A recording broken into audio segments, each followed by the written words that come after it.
Marami na namang nakapanood na itong nangyaring ito.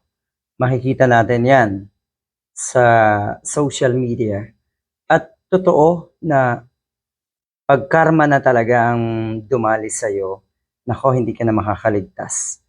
Ito kasing si Medialdea na abogado ba ito ni Digong or dating anyway, maka-Duterte 'to. Sinabi niya dati, it is the leader, si PBBM daw, who should resign kasi daw baka kunin ka na ni Lord. Matagal na, marami sa mga nasa paligid ni Duterte ang matutuwa at ipinagdarasal nga na kunin na nga ni Lord si PBBM. So ayan ang nangyari sa'yo. Inatake ang mokong na ito. Kinarma na nga daw ang lolo nyo. Eto nga si Medialdea. Nagka-mild stroke sa birthday celebration ni Digong sa Davao City. Hindi kasi daw kayo natututo. The ill you wish others will come back to you. Yan ang katotohanan.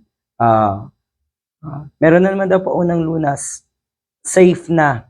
Huwag daw kayong mag-alala. Wala po talagang nag-aalala kundi kayo lang ng mga nasa paligid ni Digong. Nung una, ang sinasabi nga, posibleng ito ay parte ng drama.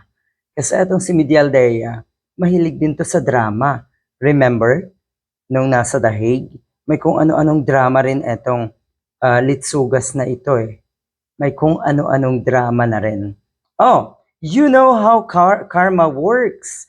Ang dali kapag masama ang iniisip ng isang tao sa kanya, sa kanyang kapwa, na wala namang ginawang masama. Sana daw ay ito'y maging aral sa ating lahat. Ano ho? Maging aral sa ating lahat na ang paninira na ang hilingin ng masama sa ibang tao ay siguradong sa atin mangyayari yon. Babalik at babalik sa atin yon. Ika nga, be careful of what you wish for. It might happen to you.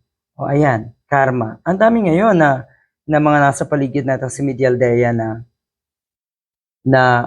nag-photo op, nagpi-picture, diba, nagsi-selfie, nag-groupie.